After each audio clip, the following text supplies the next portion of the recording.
Hey guys, what's going on? James here, and first things first, if you guys want to RSVP for this upcoming event, the MrBucsNation Game Watch Meetup, September 29th, the Buccaneers versus the Rams at 4:05 p.m. Eastern Standard Time at Buffalo Wild Wings on 4075 Park Boulevard North. Go ahead and RSVP. We are, running out of time. We're pretty much got a week now before the event. I'm pretty much going to stop taking RSVPs a couple of days before the event. If you guys don't RSVP, I can't guarantee you a seat. It's going to be busy at Buffalo Wild Wings. There's going to be a lot of people there, not just the people that are going to be there for this event. So if you want to go, you guys really are planning on going, please RSVP so I can reserve a spot for you guys at Buffalo Wild Wings for the upcoming event. But go ahead and switching focus now to the video. This is a little bit of an edited down version of a podcast that I did previewing the Buccaneers Week 3 matchup versus the New York Giants that I did with the Cannon Fire podcast with my good friend Rhett. It is posted on YouTube, Podbean, iTunes, pretty much everywhere that you can listen to podcasts. The Cannon Fire podcast, a phenomenal podcast. Rhett and Evan, his co-host, do a absolutely phenomenal job. I'm not posting the full version on here. I have edited my version down a little bit, but if you want to go ahead and listen to the full version where I filled in for Evan as the co-host for the episode previewing the Buccaneers matchup, again, you can go check it out at the Cannon Fire podcast YouTube channel and all the other platforms that host podcasts such as iTunes, Podbean, among others. But guys, with all that being said, I hope you enjoyed this video previewing the Buccaneers Week 3 matchup versus the New York Giants.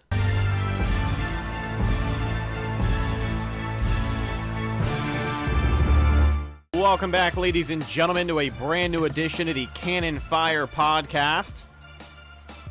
Coming at you today for episode 68. And the Buccaneers play the Giants on Sunday. We're going to break down everything you need to know about that game and some things you might not have already known about that game here today on the show. So welcome back. If you're new around here, I am your host, Rhett. Evan is out sick today, but joining me today is a good buddy of the show and someone we've been trying to get on the show for what seems like forever. And today I am joined by my buddy James, and most people know him as MrBucsNation. So James, how you doing today, bud? Doing good, Rhett. Doing real good. Not gonna lie, scared me with that intro. Still didn't get the cue. Still didn't get the cue down. You caught me mid-sip of my drink, so scared me. But hey, I'm doing good. Oh, it's all good. It's all good, man. It's all about the natural nature of the show. We always catch you when you least expect it. That's the beauty of it. Buccaneers coming off of a pretty good win against the Carolina Panthers. Always good to get one of those division games in the win column. And of course, 1-1. Tied for first place in the NFC South right now, so it's got to feel good. And if you want to keep that up, you're going to have to beat this Giants team on Sunday. Now, let's kind of break down the circumstances coming into this game. The 0-2 New York Football Giants are headed to Tampa, and the Buccaneers will try to pick up a critical win at home because after Sunday, they will not see Raymond James Stadium again until November 10th. Oh, that's a lot of days without Bucs football in Tampa, James. That is a lot of days without Bucs football in Tampa. What was the date again? November what? November 10th. So almost 2 full months. Yeah. About. That's awful. Taking a look at the New York Giants that come to town this week, I look at the Giants, and I see a team very similar to Carolina in where they crutch themselves on their run game, and they rely heavily on Saquon Barkley in their offense, who, I mean, there's really no question about it. He's probably the best running back in the league right now. The Bucs defense did a good job of shutting down Christian McCaffrey, who I think is the best dual threat running back in the league right now. They held him to 37 yards last week. So the question then becomes, how is this defense going to stand up to the challenge of this Giants offense? Because not only Saquon Barkley, but Daniel Jones is going to be starting his first game as a starter. So that'll be interesting as well. And we know the Bucs normally don't do that great against rookie quarterbacks. So what's your take? And then we'll jump into the statistics of this game.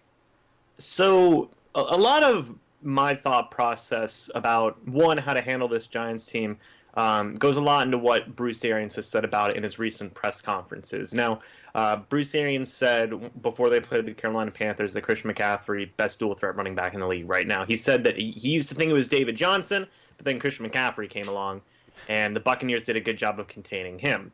Now, they've asked Bruce Arians, how are you going to contain Saquon Barkley? And basically his answer is, we just got to literally swarm him. Like, we just have to get like 4 or 5 guys to just tackle him, right. You know? And we got to be a sure tackling team. Because if you miss a tackle on Saquon Barkley, he can just go, you know, and he's gone. So basically,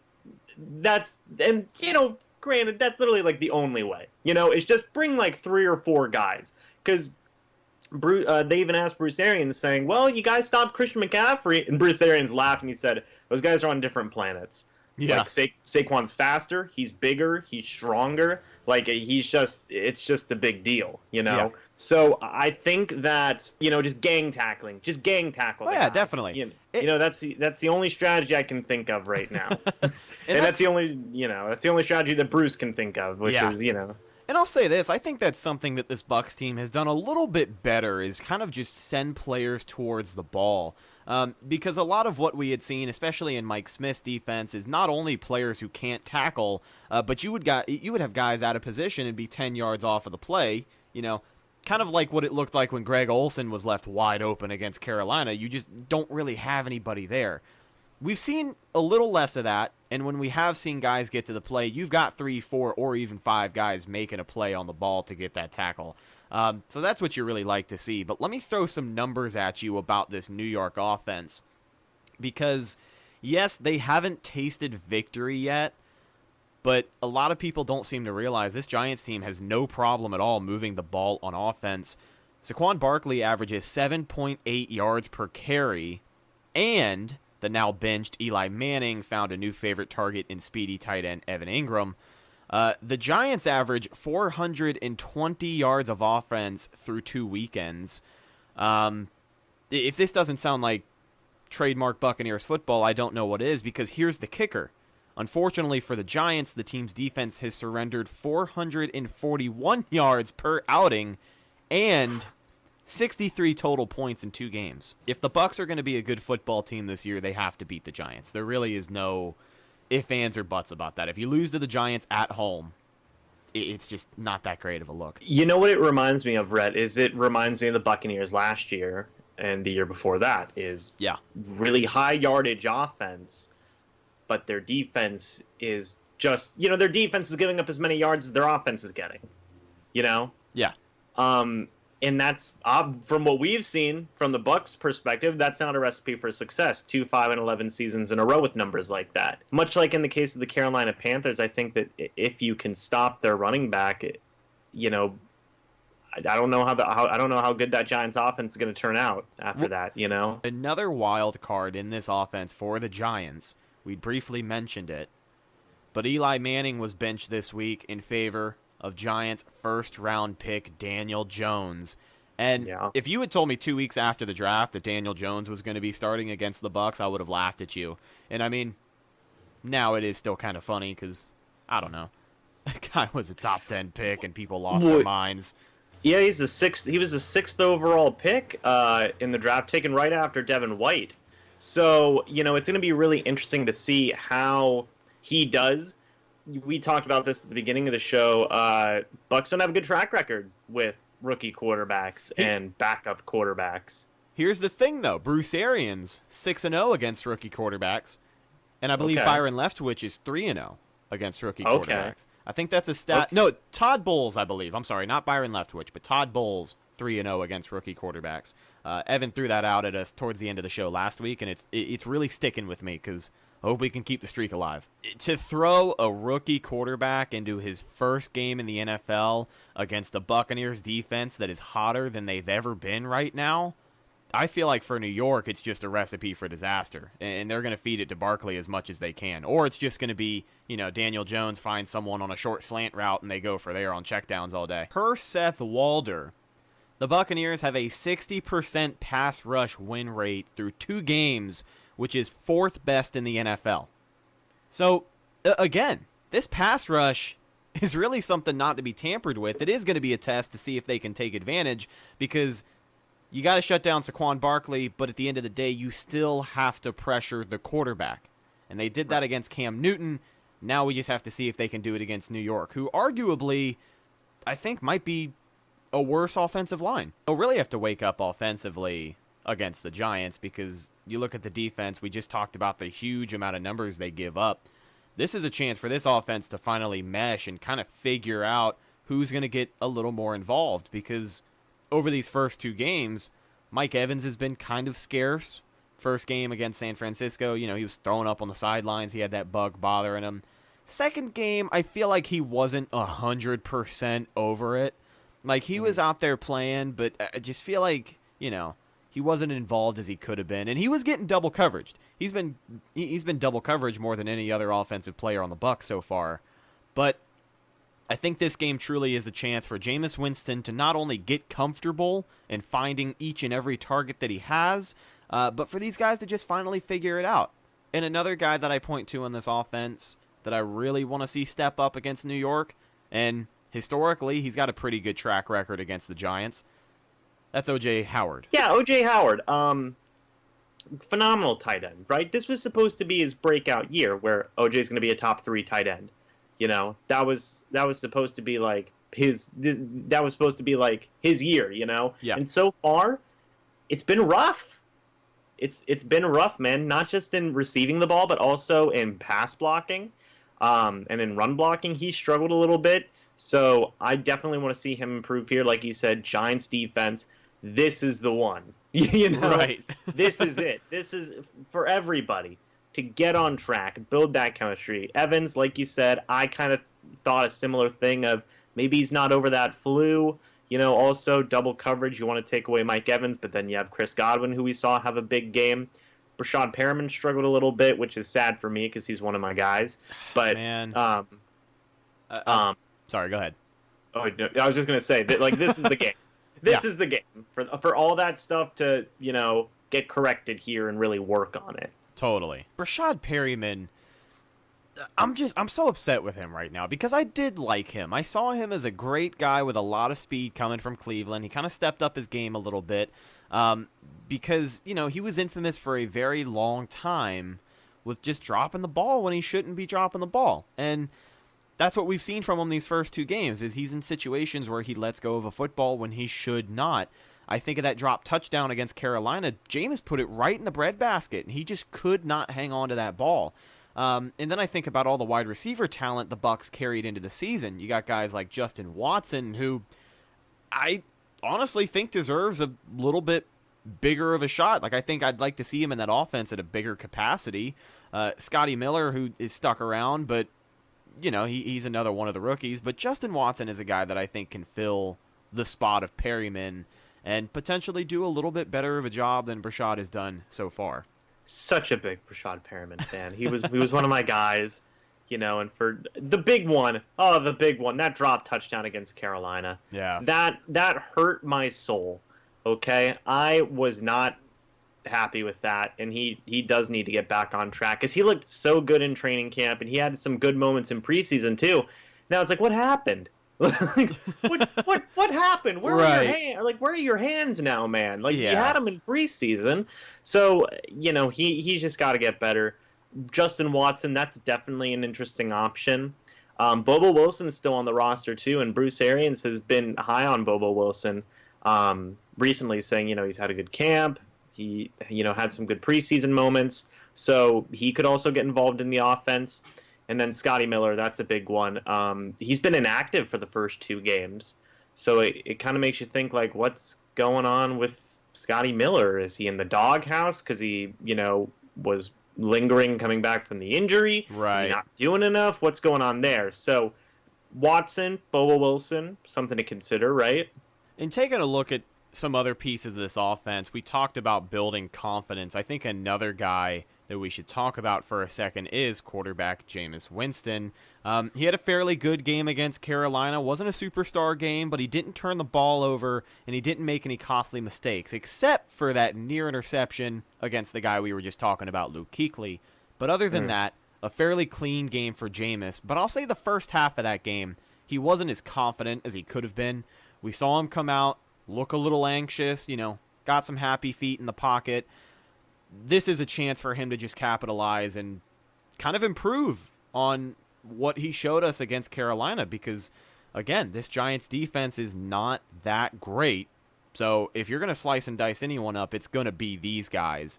And with a chance to do that, you can build your confidence. You can feel a little bit better.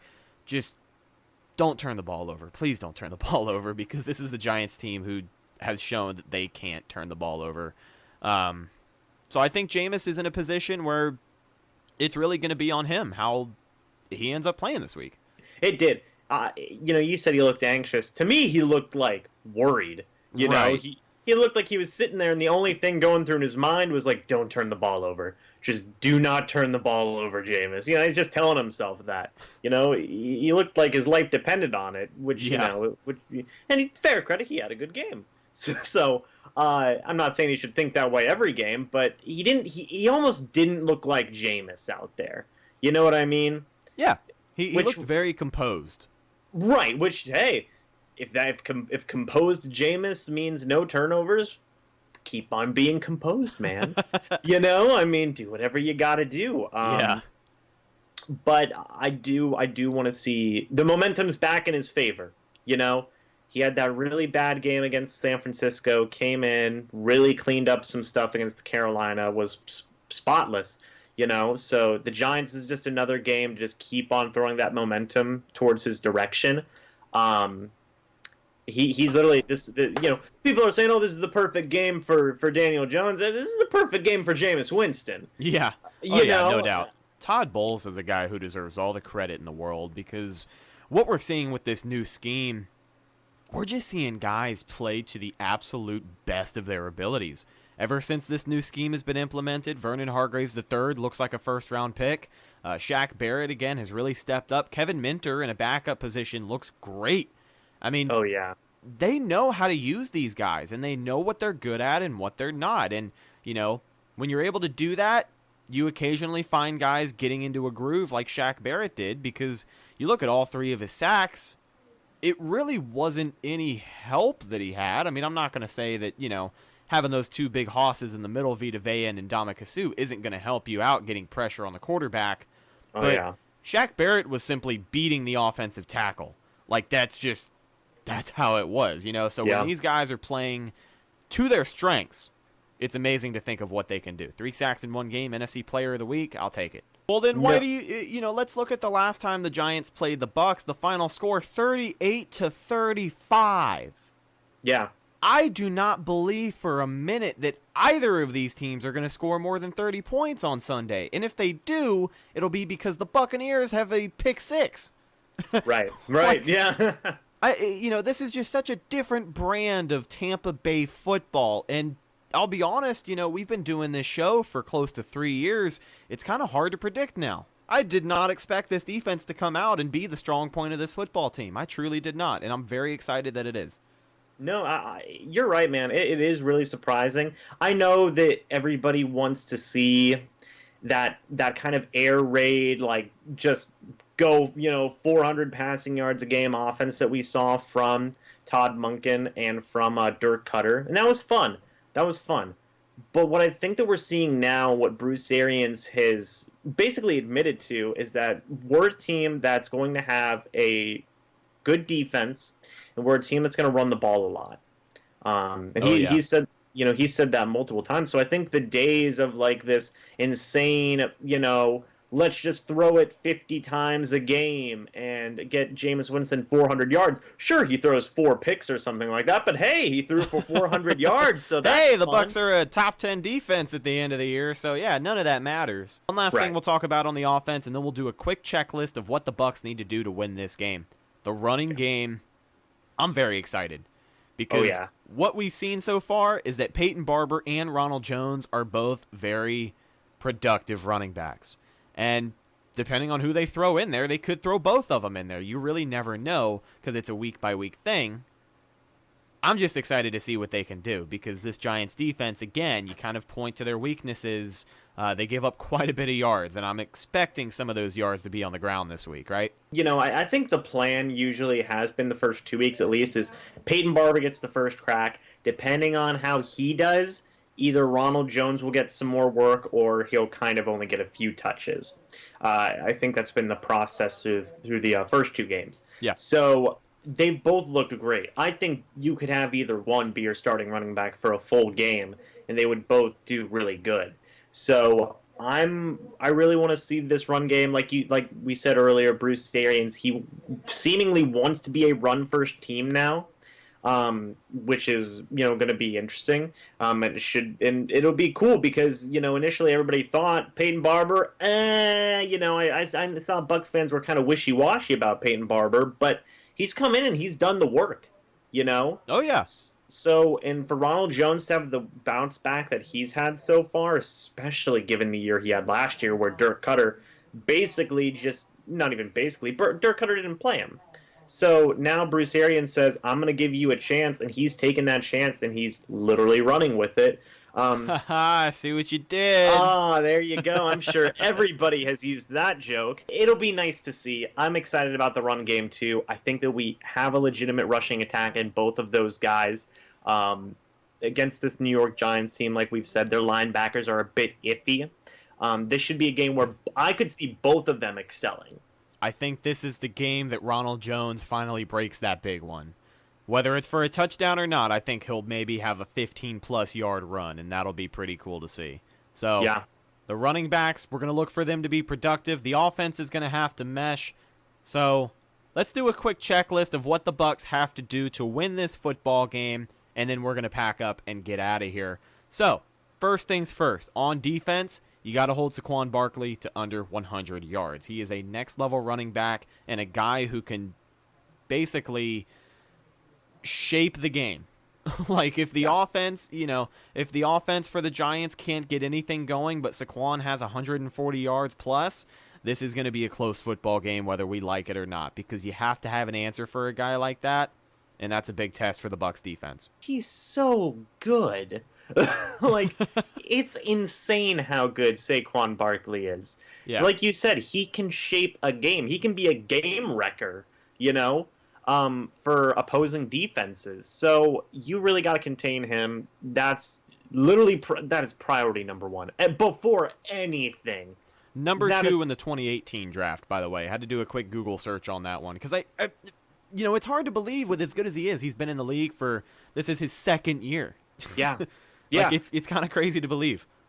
So he literally is that entire New York Giants offense, more so than I think Christian McCaffrey is for the Carolina Panthers. I think that it's Saquon. That's it. Yeah. And that's what makes it even crazier is he is so good.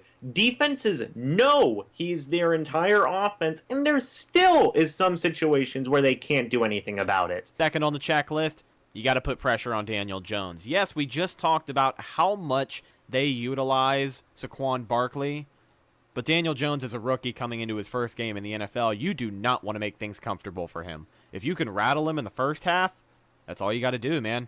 He'll be inaccurate, and he'll be kind of scared in the second half. So, number 2 on the checklist, welcome the rookie to the NFL. Oh, exactly. Shaq Barrett even said when they asked him about it, he smiled and he goes, "Oh, yeah, we're going to welcome him." To paraphrase there. But Shaq Barrett, Carl Nassib, they've looked great as pass rushers so far. Get him in there. Anthony Nelson, really got some momentum going last game against the Panthers. He had that one tip pass. Yeah, every bit of that 6'7" frame. I like that guy. And he had the forced fumble on a Cam, I believe. Oh yeah, very true. So get some things going with those pass rushers. Sue, Vita Vea, Lord have mercy on that offensive line because they're going to need it. Because those two are just monsters. Those guys are insane. And then you factor in Shaq Barrett. Shaq Barrett literally has all the momentum in the world right now. And you gotta make Jones uncomfortable. I don't care if there might be some Giants fans there, it's a comfortable away game because there's fans. Oh, man. Daniel Jones ain't going to be comfortable if he's got Ndamukong Suh, Vita Vea, Shaq Barrett, Carl Nassib in his face consistently, like they've been shown to do in these first 2 games. So make him uncomfortable. The defensive backs, I think, are still going to continue to be sticky in their coverages, which is going to make it even more difficult for Daniel Jones. You really got to pressure him. I know he's the 6th overall pick, and that's cool. That's awesome. But you really got to bring that pressure, make him uncomfortable, force him to make some bad throws. He will do it if there is pressure. He's a rookie. Rookies do that. Exactly. So this will be interesting to see. This is going to be another really important aspect, especially in their halves of the field and stuff like that. If you can force some turnovers or force some punts in their own territory, that's going to be huge. No doubt. And the last thing on our checklist today has to do with the offensive side of the ball. Offense has really got to mesh, but to do that, this run game has got to get going. So number 3 on the checklist, get the run game going. Like we had just said, you've got a 2-headed monster back there with Peyton Barber and Ronald Jones, who have both been productive. But if you can get those guys rolling, that really opens up the door for not only Jameis Winston to get comfortable, but everyone else around them to really just kind of open up. You find your mismatches, you find where you can abuse that Giants defense, and then you just go from there. So get the run game going. That's going to be really, really important to putting numbers on the board. Oh, exactly. That's going to be so important. It sets up so much for this offense. It's going to make Jameis Winston more comfortable. The running backs are going to have a good day. It's just going to help out so much. It's gonna tire out that Giants defense. It's going to be really huge because the longer drives that you sustain, the longer those drives go on, the defense is going to be out there more. They're going to be getting tired. Just keep an efficient run game going, and it makes life so much better. We just saw it against the Panthers. When you have a good run game, your offense is in so much of a better position than you having to pass the ball a lot because you're down in a game. So keep that running game going. Peyton Barber, Ronald Jones, really awesome back so far. Can I add something to the checklist, by the way? Totally, man. Feel free. Beautiful. I want to add a 4th point to the checklist, which is please, for the love of God, clean up the penalties. Oh, yeah. Clean up the penalties. 8 accepted penalties in game 1, 12 accepted penalties in game number 2. A lot of these penalties are coming on the offensive side of the ball as well, specifically the offensive line. Can't have that.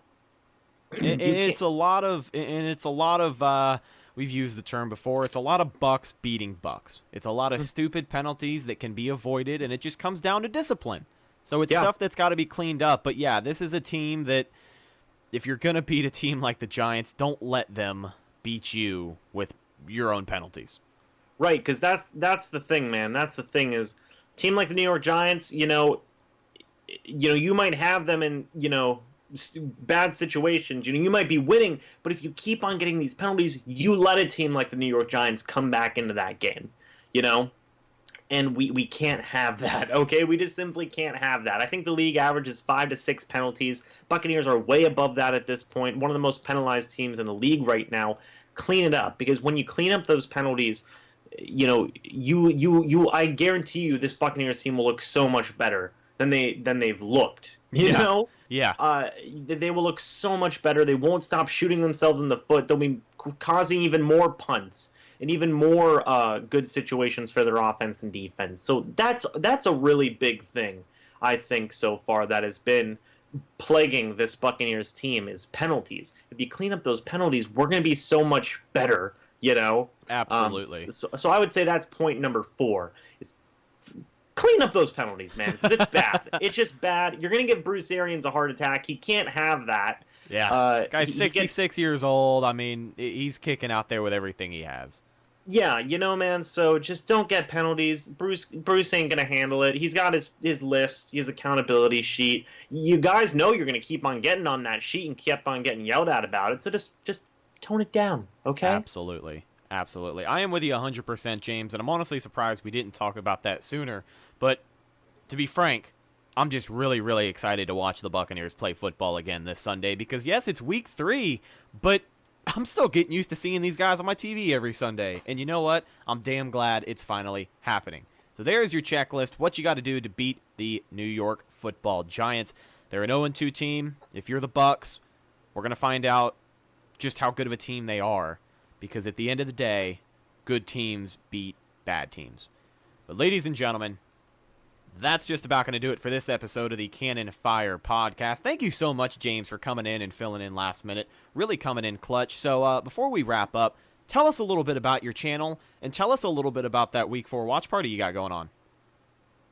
So, at MrBucsNation on YouTube, I talk about the Tampa Bay Buccaneers. I've been doing it for a couple years now. I think I've been doing it almost a little bit, not as long as you've been doing the Cannon Fire Podcast here.